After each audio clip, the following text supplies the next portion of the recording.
Warm welcome to everybody to today's sports webinar with the title of Bridging the Gap, Supporting Youth to First Team Transition with Internal Load Monitoring, with our guest speaker, James Malone, who I will welcome on stage in just a couple of minutes. A couple of words about First Beat and about myself. So I'm Tina Hoffman, exercise physiologist and master trainer here at First Beat, and I actually work in our wellness business. I'm typically providing webinars to wellness and health coaches on how to utilize heart rate variability with working age people to enable sufficient recovery and optimize their health and performance. So very similar in a way, but also different from the sports world. And it's a nice diversion to jump into the sports team to help out my colleagues today.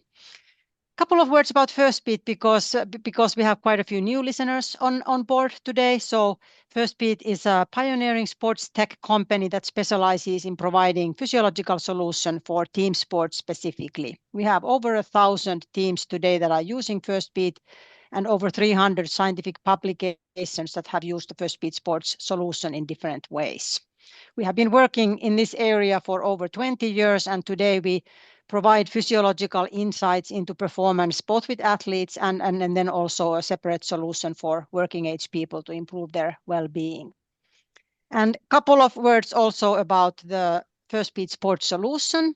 If you have questions about that, then you can contact our team afterwards and we'll provide the information about that. But the sports solution consists, or it's a physiology platform that consists of the individual sensor that athletes wear during the training session that provides very accurate heart rate and heart rate variability data during the session. And then the coach has a real-time view into how each athlete is responding to the training. So they can see each athlete's metrics on the screen, as you can see here, and can then up or down the tempo depending on what the goal of the workout is. And then afterwards, very detailed analytics and reporting to allow planning next steps and planning how the training should go forward from that. So that's kind of the solution that we offer. And before letting James on, just a couple of logical details about the webinar. We plan to go for 1 hour. We'll allow some time for questions in the end. You can write the questions in the Q&A box, and then we'll read them out and monitor them at the end of the session. If there are a lot of questions and we run out of time, so then we'll answer them to you via email afterwards. We are also recording the webinar, and you'll get access to the recording afterwards in case you, for example, have to leave early. And we aim just about 1 hour here. And I think at that, I'm going to welcome Dr. James Malone, sports scientist, on stage, and we all can hear about internal load monitoring now from him. So welcome, James, and it's all your turn now. Brilliant. Thank you very much, Tina. Thanks for a nice introduction. Should see that okay now. But yeah, thank you very much everyone for attending. I know it's kind of end of season for quite a lot of people, especially around Europe. So pretty sure most of you will be thinking about holidays, probably less about internal load right now. So hopefully for the next hour we can get a few things out of this in terms of some of the learnings and some of the evidence that we see around this topic of bridging the gap. It's something that, you know, when I've spoken with practitioners working in academies, it seems to be quite a big area in terms of, I guess, issues that sort of formulate when we try and bring talented youth players through into a first team setting in football. And as you'll see from the content to follow, there isn't an exact science to this. It's not like there's an exact playbook that we can all follow and then it results in a £60 million player being produced. So what I will show is some of the key evidence that we currently have, and then obviously some of the practical applications, as I always do with my talks. So for those who don't know me, so my sort of mission, as I'll call it now, is to try and help improve, firstly, football performance. So traditionally, I'm a practitioner, but also in the last sort of 8 years or so, I've also worked as an academic as well. So I'm always interested in ways in which we can improve football performance, but also a lot of my work now is with individuals who work supporting the team. So a lot of physical coaches, sports scientists, data scientists as well. And, you know, that's something I'm really passionate about, is trying to not only help upskill people, but also help with career pathways and things like this. So big part of my work is the Football Performance Network. So we have now just over 60 members who are placed around the world. We have a bunch of cool things, which I won't go into too much detail now. But previously to that, as I say, I was in football. So I worked at Everton a long time ago now. I think it was, what, 10, 15 years ago. Spent 3 seasons at Liverpool as well. And then after that, I did spend a bit of time in the commercial world of Catapult. And lastly, as I say, was working as an academic fairly recently. So the overall goal is from today, how to use internal load monitoring to help the transition elements. As I'll come on to, there's a really big focus at the moment around external load. Sorry, someone's got the hand up there. Don't know if I think we're going to answer questions at the end, Chris. So with internal load, obviously, it's something that we know is there. We can fairly easily sort of monitor, but it's something that's often ignored. So a lot of people do focus on the external load, and as I'll come on to, it's something maybe we need to balance out. But the first thing to note, I think there's been, I guess, a bit of a generational shift when it comes to youth players these days. So we've seen the last couple of weeks in particular, players like Yamal at Barcelona, who's now 17 years of age, and already for the past, 2 seasons now, he's playing at the top level. Not only that, but he's actually excelling, getting man of the matches, goals, assists, and for someone of that age to be that talented and be that comfortable at that level is quite frightening, really. Interesting stat about him is that he's actually got one of the lowest, or in terms of the highest walking distance, so lowest general load, but obviously his sprint and his high intensity output is really high. So he's someone who's very clever. As good as he is technically, he's also good at pacing himself within games. Jude Bellingham, obviously, he's another generational talent who's now playing at the highest level. But even from a young age at 15, 16, he kind of came through and was very senior in the way he played at Birmingham. And then we've got the very recent one at Leicester, 15-year-old who came through, who's I'm led to believe could be another generational talent. But again, at 15 years of age, they're now playing in sort of Premier League football. So, it kind of changes the way we see this now. We're not seeing players coming through at the age of 20, 19, things like this. They're coming in at 16, 17. If they're talented enough, they're pretty much getting a game. But alongside that, we're now in a bit of a bit of a grey area when it comes to load management. So I took this screenshot actually from the FIFA Pro workload report that was published a couple of years ago now. And one of the key elements of this was the risk to career longevity. So another aspect we're seeing in football now is players are obviously playing longer in their careers. So rather than retiring or peaking at the age of, say, 32, 33, we're seeing players now playing into the late 30s, and even as we're seeing with Ronaldo and Modric, players like this going into the 40s as well.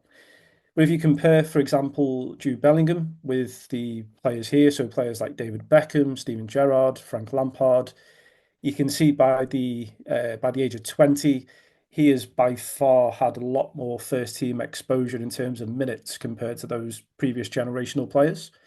So, although these players are, playing at the top level and competing very, very well, we don't really know just yet how that's going to impact them longer term. So, if they keep on going in this linear fashion, will they burn out or will they be fine? Some players will, maybe some players won't. And this is the grey area that I mentioned when it comes to longevity with their careers.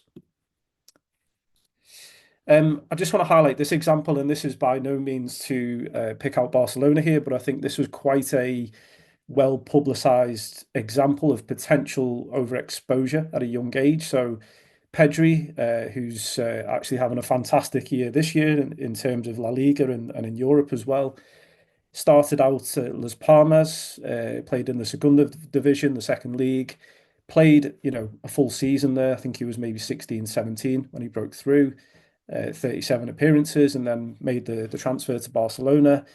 And then, particularly in his first season, again at a young age, made 52 appearances for Barcelona, but also alongside that was actually picked by Spain. So as you can see in the top right-hand side there, played also 10 competitive appearances for Spain as well. So, really huge load in terms of match minutes in that first year or two of senior football. And as you can see on the left-hand side, unfortunately for him, it resulted in quite a lot of soft tissue problems. So particularly his hamstring, as you can see, some really major sort of hamstring issues here. And not just one, but obviously there's been a reoccurrence, which led him to, in subsequent seasons to miss quite a lot of games. And it's probably only this year, actually, as you can see by the appearances again, he's now up to 55 in the season. He's managed to fix or maybe redistribute the load and what he's doing. But just to highlight I guess a classic example maybe of where if we load too soon and become overexposed, it can potentially lead to issues down the line. But I think as well, the realities of player development is that it's never a smooth ride, regardless of who you are and what level you play at. Couple of interesting points here. So this paper by Jason Moran, it's actually a 10-year longitudinal study in Spanish football academies. And it reports here that only 4% of those prospects who are based in the academies will then go on to play at the elite level. And more recently in the BBC Sport report, it talks about the roughly 1.5 million players in England who play sort of organised youth football, and less than 1% of that will make it as a Premier League player.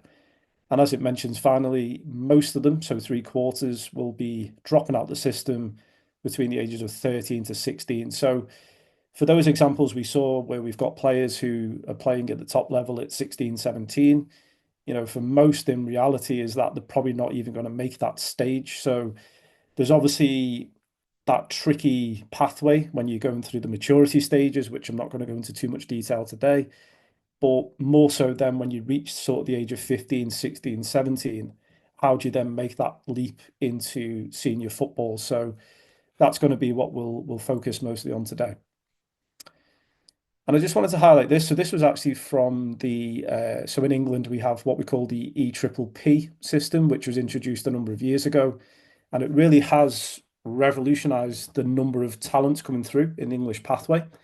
And on the website, actually, it highlights these three players, which I think is three good examples of different ways or different pathways we can move into the first team, really. So first one being Trent Alexander-Arnold, whose shirt colour might change as of next season. Well, it certainly will. He has announced it. So he was someone who obviously was, big talent, was known in the academy. He was actually highlighted by Steven Gerrard as a future, Liverpool player. But he had his breakthrough essentially from an injury, which is how I guess a lot of people get their first start. So Nathaniel Klein, who was the right back at the time, picked up an injury, which meant that Trent played initially in the Champions League and then subsequently in the Premier League.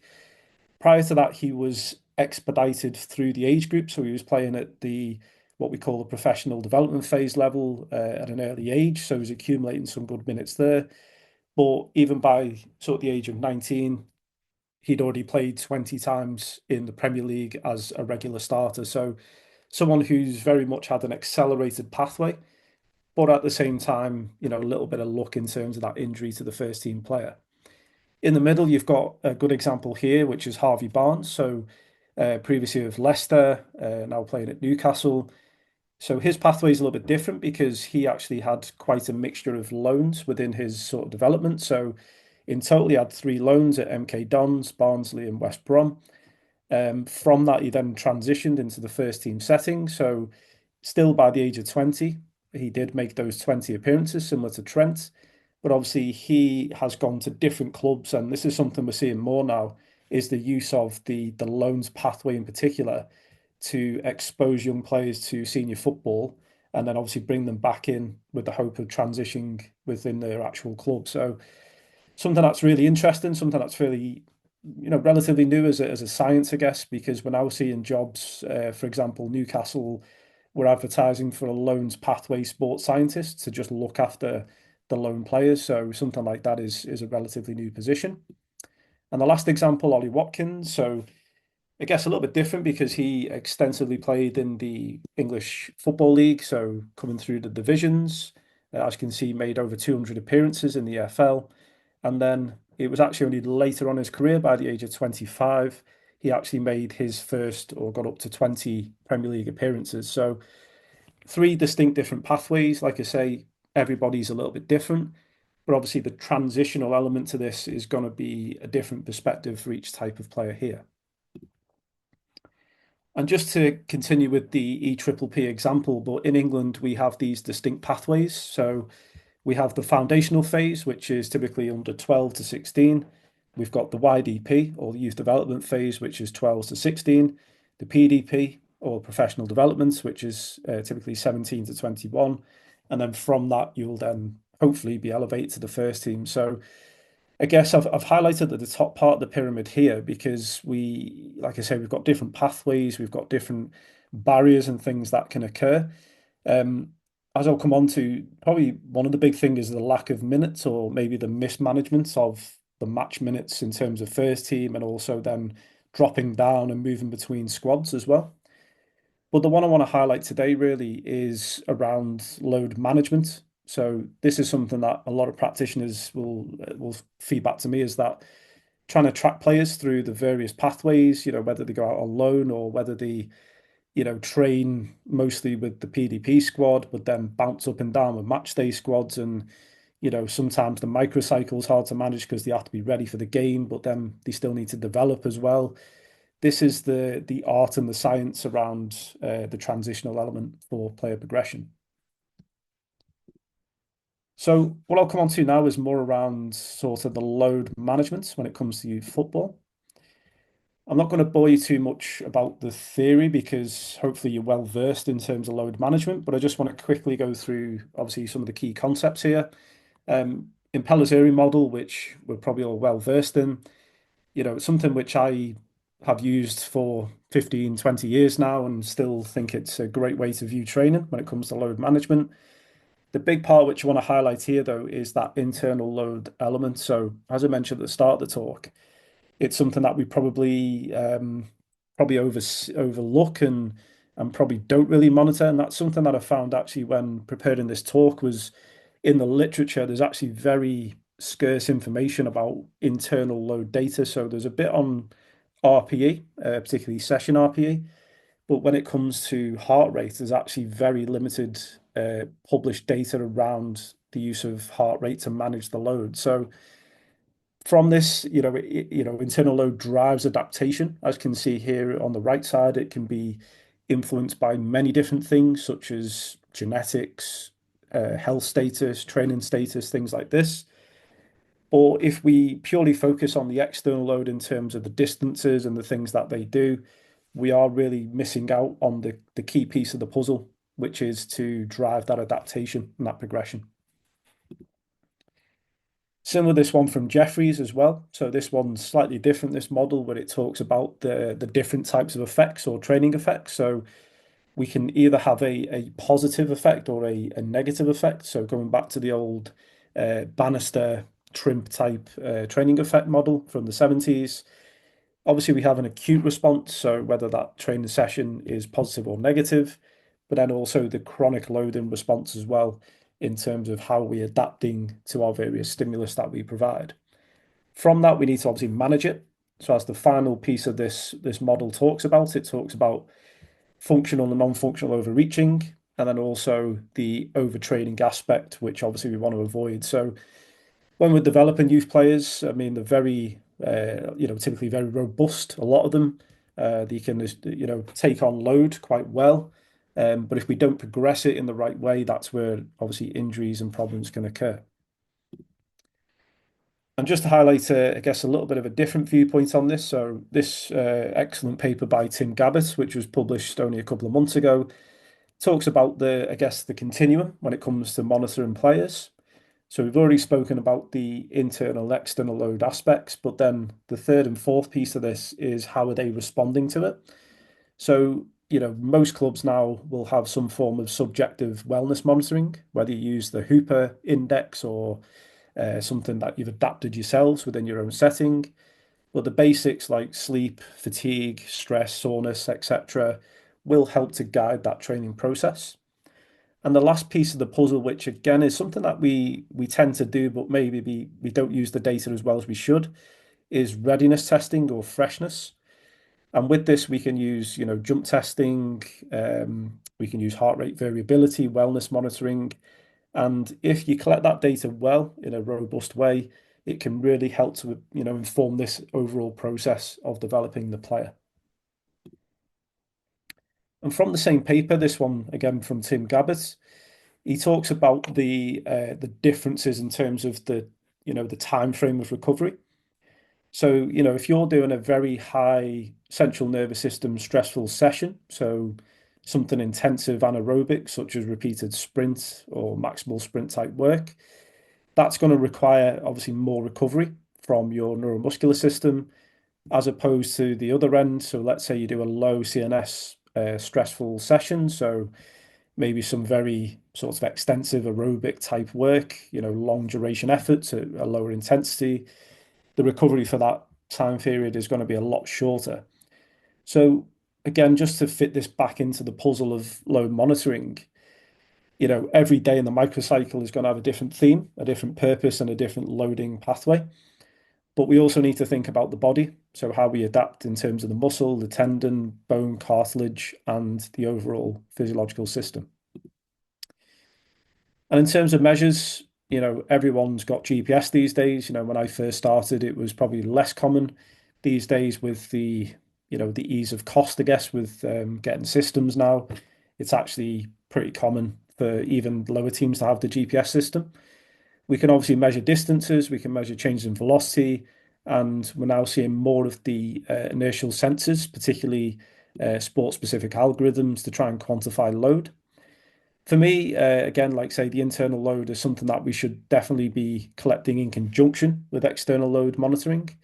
So session RPE, which is still pretty common. Off the back of that, we can measure load, which is RPE times duration.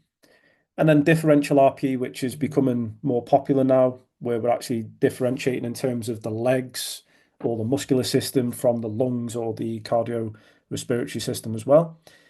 And then from that heart rate side, like I say, probably not as many people doing this. I think some of the practical challenges, which are covered in my last webinar for First Beat, actually, were players are reporting, especially youth players who are very skinny, the belts are slipping down and the data is a little bit messy. And the one thing we found with the First Beat system actually is the belts are a lot more robust. So compared to other different types of providers, the one thing I've found speaking to different people is that the First Beat one has a much better connectivity in terms of electrodes, but also then obviously in terms of that data quality, which is super important.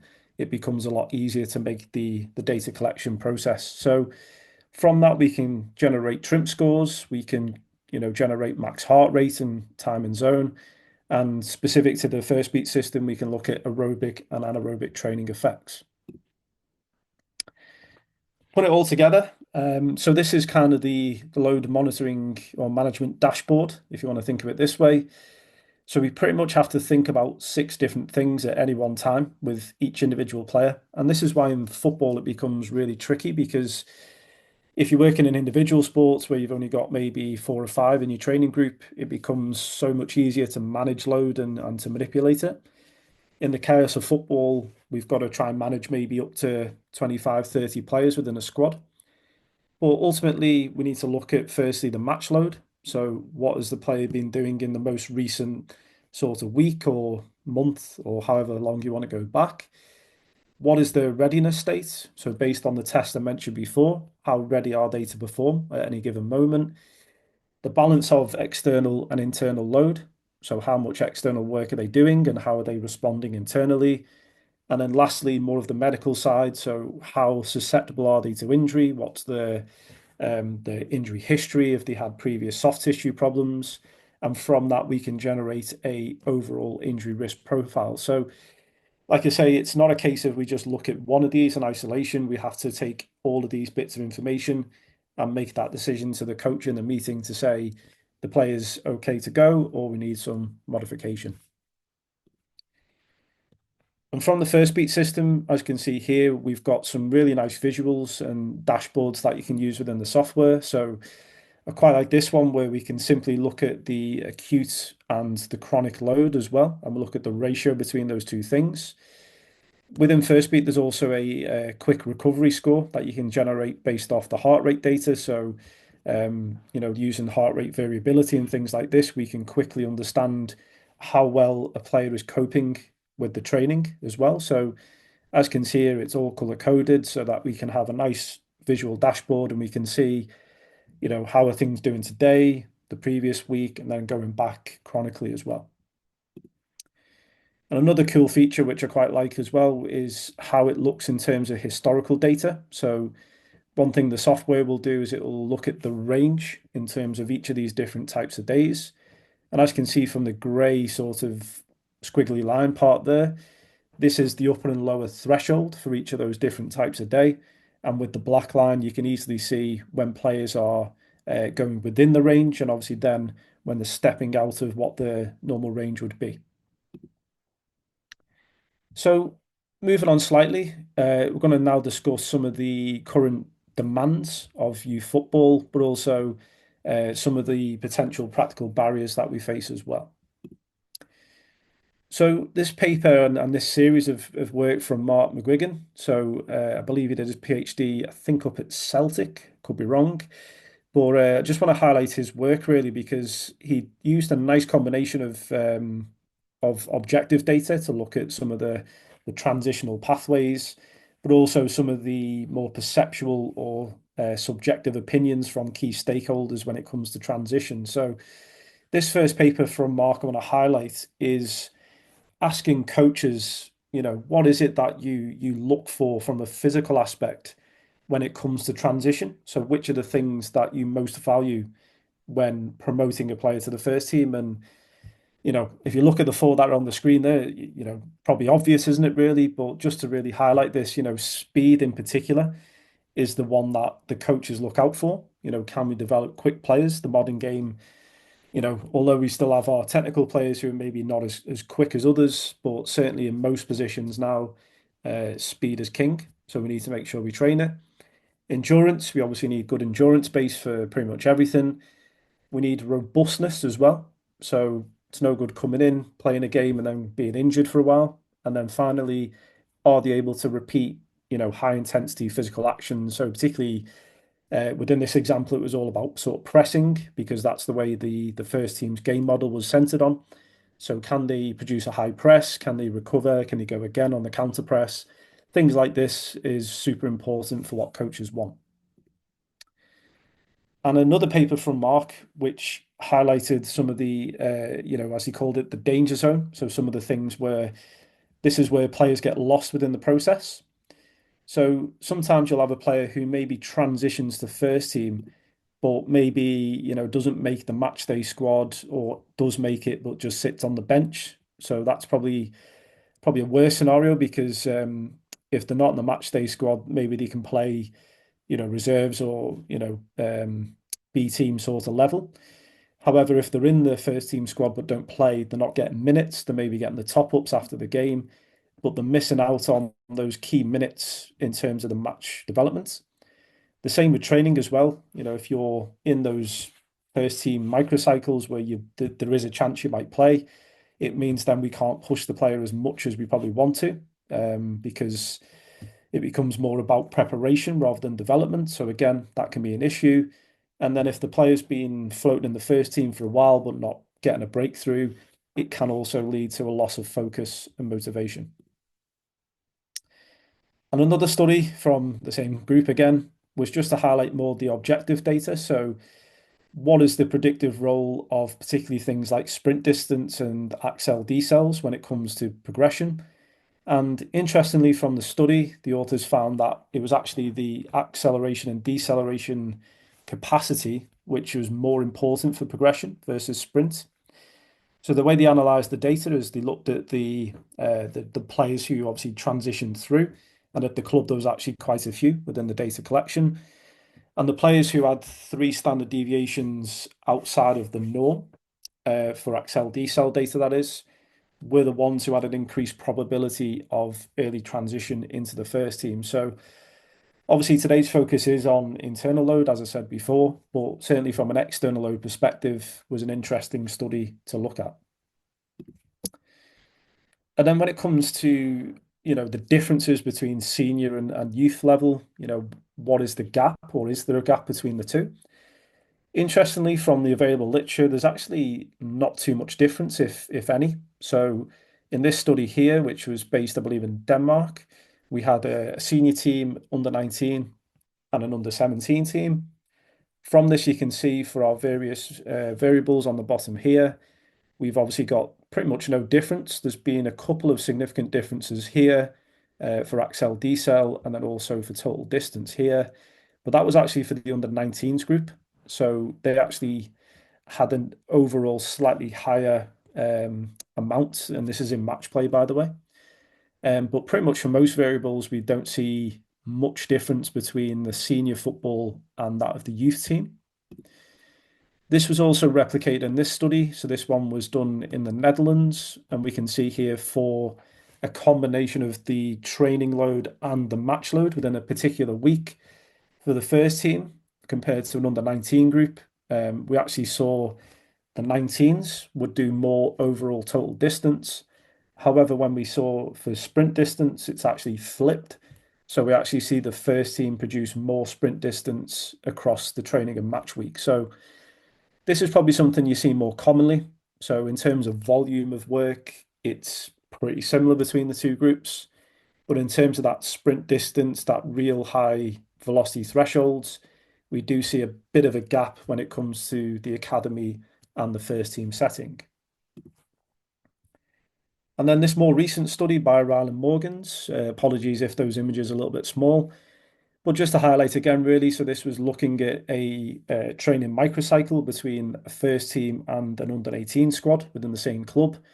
And again, what we see here is for all of the common external load variables, we see pretty much no difference between the first team and the 18. So interestingly, for accel decel, we actually see less with the first team here. But overall, statistically, there was no difference across the group. So training wise, in this example, there was not much difference. So that may lead to believe that the match load would then subsequently be maybe a bit higher, which we saw in the previous study. And then if we look at the, I guess, the heart rate distribution across age groups as well. So this recent study by Alberto Franceschi, this was done in an elite academy in Italy, and quite an interesting pattern here. So this was the time in red zone, as we call it, so above 90% of heart rate max. And what we can see here is that when we go from a match day -5 all the way to 1, we see in that first big line here, this is actually the under 15s group. So as you can see all the way down, the 15s actually have a much higher internal heart rate response during the training week. And then if we look at the 16s to 19s groups, there's actually not too much difference, a little bit of variation here. But as we go down, as you can see, there's not too much difference. So in the paper, the authors speculated that the reason the 15 group had a much higher heart rate response was potentially due to the drill type. So with the 15s group, they did a lot more smaller spaced type drills, so a lot more technical, 1v1s, 3v3s, really intense type drills. Whereas as the age groups go on, as you get older, the spaces on the pitch for the drills will tend to open up into more tactical focus. So potentially this is why the authors led to believe that's why the heart rate does come down when it comes to the older age groups.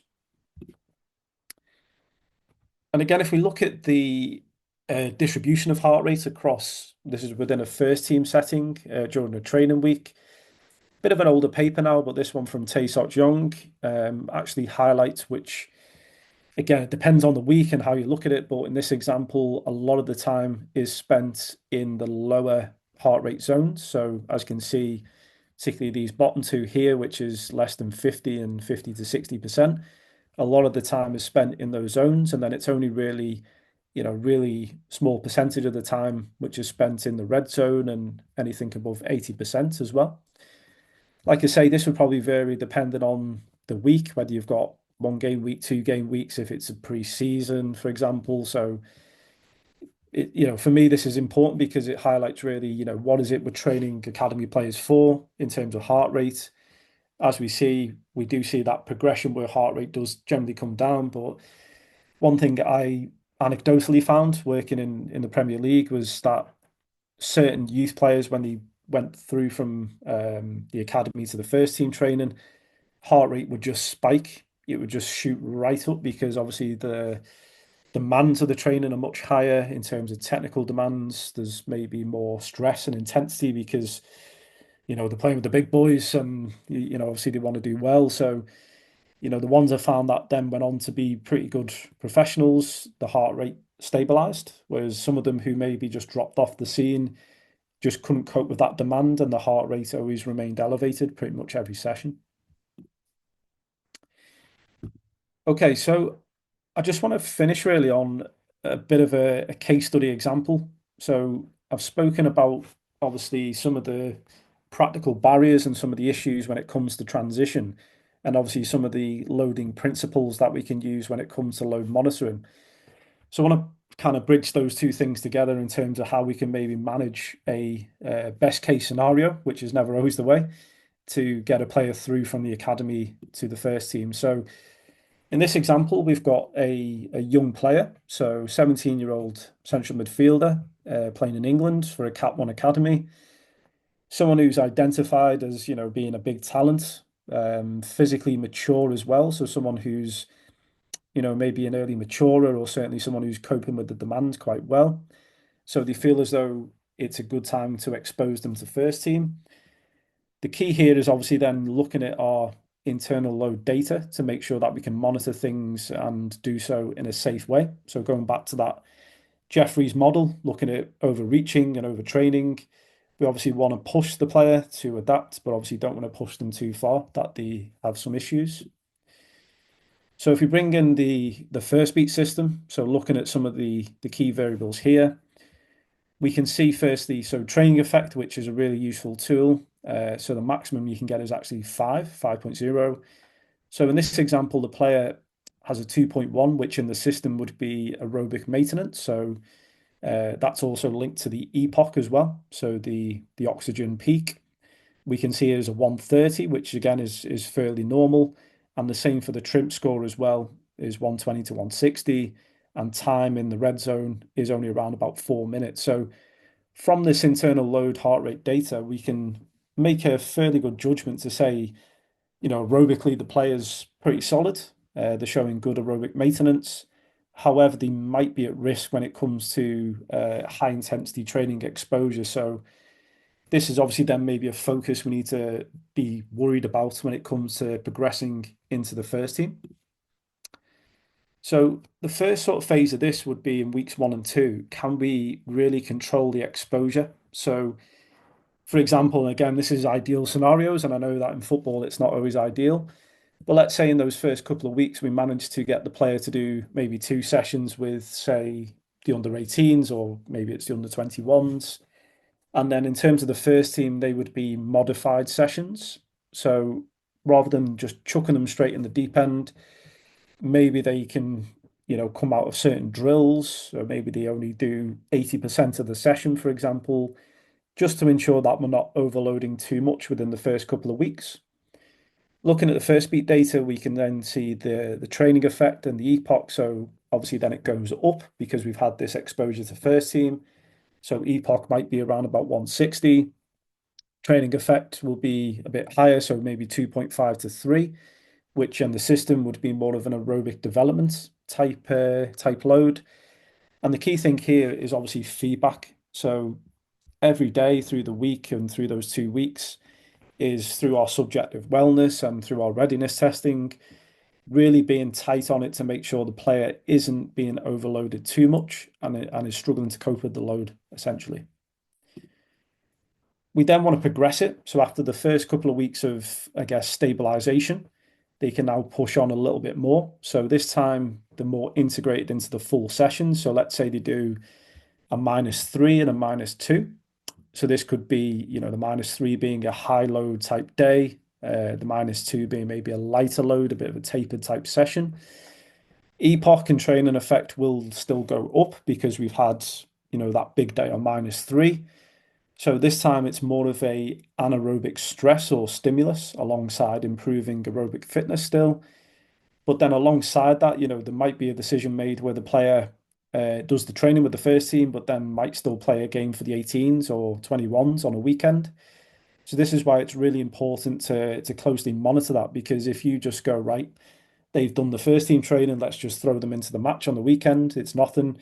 A match is still a match, which is still hard. So, there's still that risk that you're overloading them. So again, really being close with the monitoring, readiness, subjective wellness, can we look at that to see we're not overloading too much?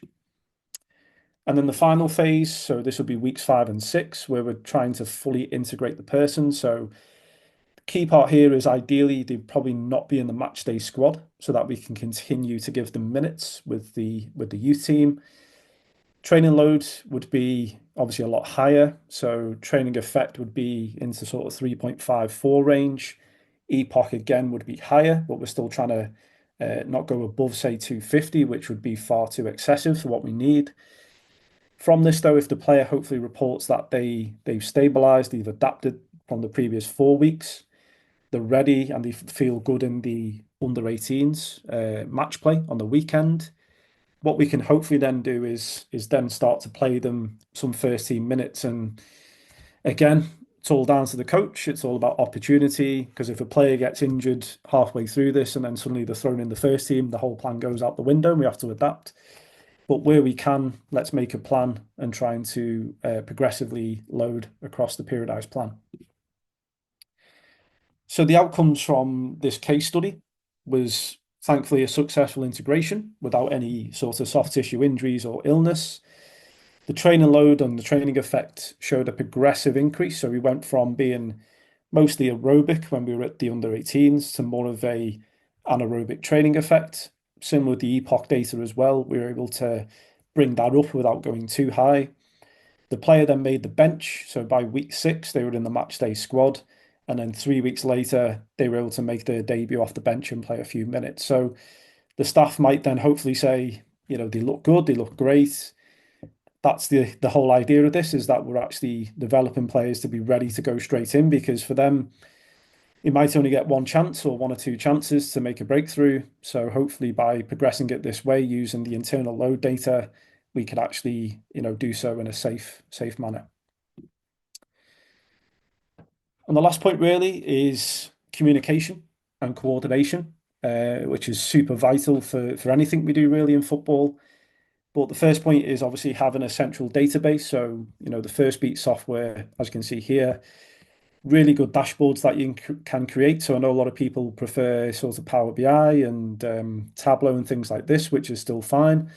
But if you want something that's more plug and play and you can just look at the data to get some really good insights, then, the First Beat system is really great at just having all of your first team, academy, all of that central database to compare and contrast. It's also important, obviously, the communication with coaches. So not just the first team head coach, but also the academy coaches as well. Maybe you've got development coaches who also help to bridge that gap as well. And then also sports science and medical.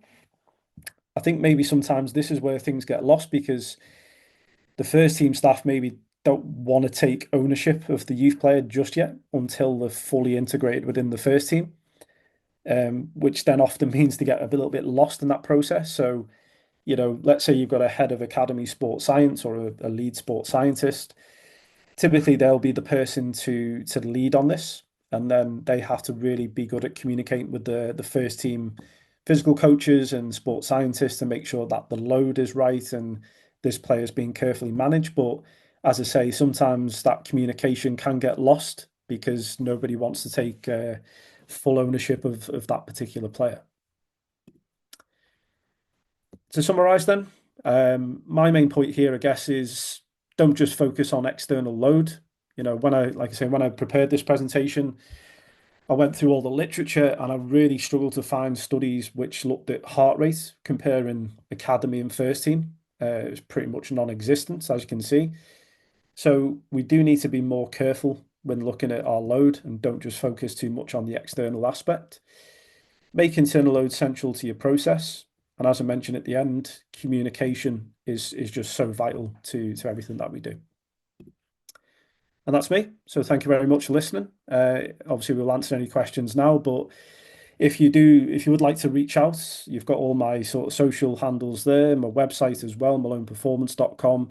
And if you want to join my free weekly newsletter, which is on Substack, you can also join using the link there as well. Okay, thank you, Tina. Thank you, James. Really interesting presentation. And even if I'm not working actively in football, I find that really insightful. And I work with the similar metrics quite a bit. So it was good to see the other side of things. We have some really good questions here. I thought maybe we'll start with this one.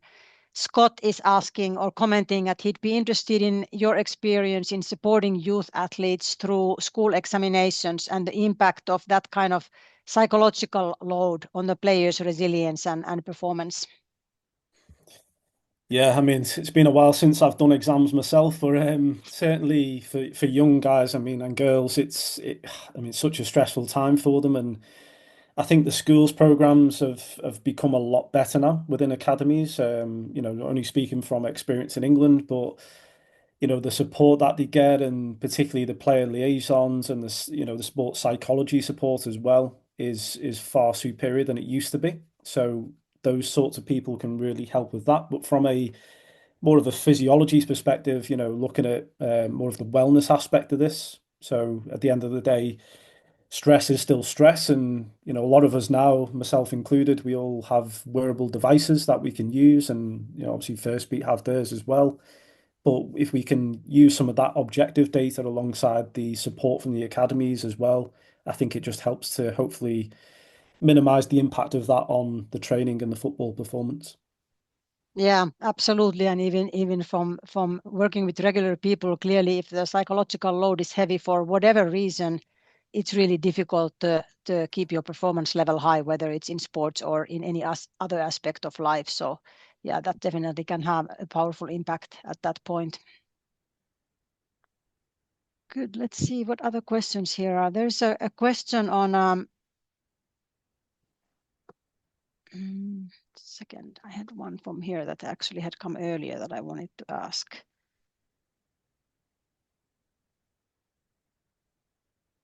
Yeah, what would you, I mean, you touched upon that on a couple of times, but sort of in a summary, what are the key differences between periodization in your view between senior players and youth players?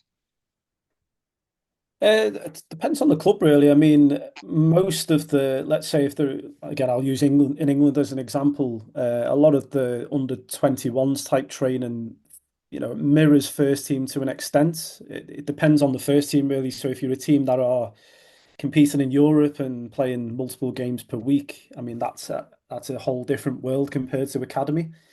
I think the biggest issue in academy football is probably the lack of matches, really. So a lot of them will train quite a lot, but maybe don't compete as much as they probably should do, actually. And this is why I guess a lot are now using the loans pathway more to get players exposed to senior football at an earlier age. But yeah, training wise, I mean, as we've seen from some of the data there, I mean, the total distances are actually higher with the academy players because they are accumulating more volume with the training. But I think visually as well, if you look at the training, maybe the intensity is not as high as it could be for some teams and sessions. So I think maybe practitioners should really focus on intensity but on certain days, that is. So not every day, but your high loading days, your -4s, your -3s, that's where we do need to look at particularly heart rate data and look at that intensity of the session, really. Yeah, yeah. Let's see. Question about, I mean, a couple of people are actually commenting on the difference between the U19s and the first team, the difference between the sprint distance, and they were curious to know more about the numbers, sort of what is the speed on the sprint or on the data, or are there different thresholds for them? Do you have any additional info on that? Yeah, I can't remember off the top of my head. I think for that study, so it's the one, let me just get it back, the Dutch one. I think it was the sort of traditional, as I'd call it, threshold. So it would be 7 meters per second between those two different groups. But don't quote me on that. I'd have to double check in the paper. But yeah, thresholds. I mean, again, this could be a whole different presentation, to be honest. But thresholds, I think, is important because obviously the same if you're comparing men's and women's game and different types of populations is that in theory, the absolute threshold should be different. And I think this is why we're now seeing a push towards relative thresholds a lot more. It's not a new concept. I mean, it's been around for 15, 20 years, people trying to do relative thresholds of GPS, but particularly in the last few years with I guess, the popularization of things like maximal aerobic speed testing and, more max speed testing as well, and anaerobic speed reserve, we're seeing more of that type of relative load. But a lot of the research, with this paper included, will just use the absolute threshold of, say, like a 7 meters per second, just to compare the different age groups. Yeah, and there was the couple of comments about utilizing heart rate as a sort of as the metric. Is that an appropriate metric on that? And I just thought I'd add to that couple of the things that you mentioned about training effect and epoch and TRIMP, for example. That obviously that is First Beat's idea is specifically that heart rate might not give enough information in that kind of a situation, and then whereas training effect actually looks at the how much the workout itself loads on the athletes. And of course, our sports team is happy to tell more about that too. But some of the metrics that you showed clearly implied that training effect, it helps both the coach and the athlete understand what the purpose of the workout is, if you should go hard or if you should go easy. Yeah, no, I think, I've used First Beat myself when I was at Liverpool a long time ago now, but the training effect in particular was one that we really focused on, actually, to manage the internal load. And I think if you look at the literature as well, particularly time in the red zone, so above 90% heart rate max, or sometimes 85%, is pretty well correlated with improvements in aerobic fitness as well. So I think if you're looking at particularly those two metrics, I think for me, probably the key things to monitor, particularly when it comes to adaptation and the intensity of training as well. Right. And good follow-up for that. There's a question about max heart rate. What do you suggest? How do you suggest determining max heart rate for your youth players? We often just use 220 minus the age. Every youth player will have the same maximum heart rate, for example, the U18. So do you have some other methods for that? Yeah, I mean, the 220 minus age is, yeah, I wouldn't use that at all. I wouldn't touch it, to be honest.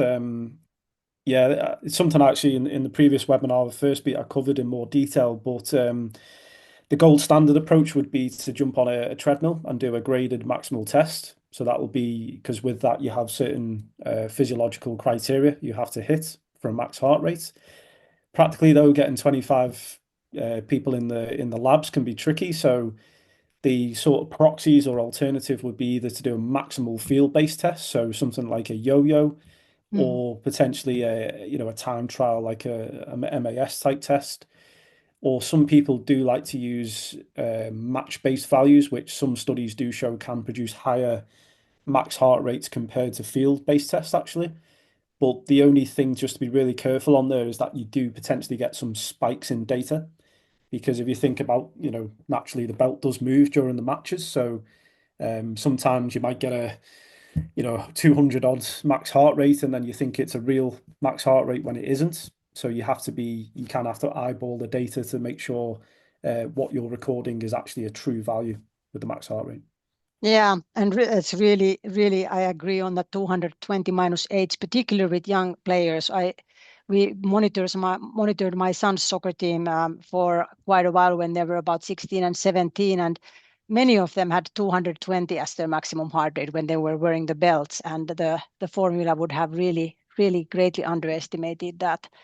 But yeah, actually, I put this slide on here at this point just as a short commercial break, because we have our sports team. Joel is doing a webinar or a clinic tomorrow where he introduces the First Beat submaximal fitness test. So that will probably give some ideas for yet another way to test the maximal fitness or submaximal fitness. So tune into that, and you can sign via the First Beat web page, and then even if you can't attend tomorrow, you can always get the recording afterwards. So that will be a good listen to those who are interested in the testing aspect. Let's see, let's take a couple more questions here. We have a few minutes time left. There was a good comment here. spot on with the last point there. Of course, that point was made a little while ago, but about the U21 schedule being largely dictated by the first team schedule, meaning that they often train more than is perhaps necessary and might not get the opportunity to train hard enough. So that was agreed by the listeners that was a really important point to keep in mind. Let's take this one here from George. George, my question is for the gradual approach where you mentioned looking at training effect and epoch. Is that very similar to what you would see in terms of acute chronic ratio for external load? And with the gradual incorporation, are you telling the coach that youth 18s players wouldn't be available until at certain point of certain number of weeks of training? Like how literally would you use that kind of information? Yeah. So I think, as I mentioned in the talk, I mean, this is the thing I presented is an ideal scenario, and it's very similar with, say, a rehab situation as well, isn't it? So with rehab, we have our ideal scenario, and then you get to the sort of return to play phase, and then suddenly the coach is like, I need this player. This player has to play. So all you can do as a practitioner is obviously recommend and provide advice, and then ultimately it's the head coach who makes the decisions, and that's why they paid the big bucks, to be honest. So exactly the same in the youth player. In an ideal scenario, as I've alluded to, you'd want to progress things up, you'd want to periodize it, and then, once they've stabilized, they're ready for first team. But also, I'm not naive to the fact that sometimes players just get chucked in, and like I said before, maybe an injury happens and they need to play minutes. So from that, it's then more about actual recovery and management as opposed to training load. Especially if the starting games are the first team. So, like I've mentioned before, we've got players like Pedri and Yamal at Barcelona. They've got the young centre back as well, who just at the age of 17, 18, they're playing, 50 games a season there. So that's a completely different scenario to what the majority of youth players have to go through, which is to try and buy minutes and find minutes, which actually is quite hard in the first team. Yeah. I think I'll read out this question. If you want to comment on that, feel free to comment on that. But maybe that's a topic that we'll have to come up with a different webinar later on. It's about women's football. In women's football, have you found a correlation between HRV injuries and the menstrual cycle? I'm thinking about load adjustment. That's a topic that probably resonates with many of the coaches, and maybe we need to dive more deeply into that in another webinar. But what's your thoughts on that?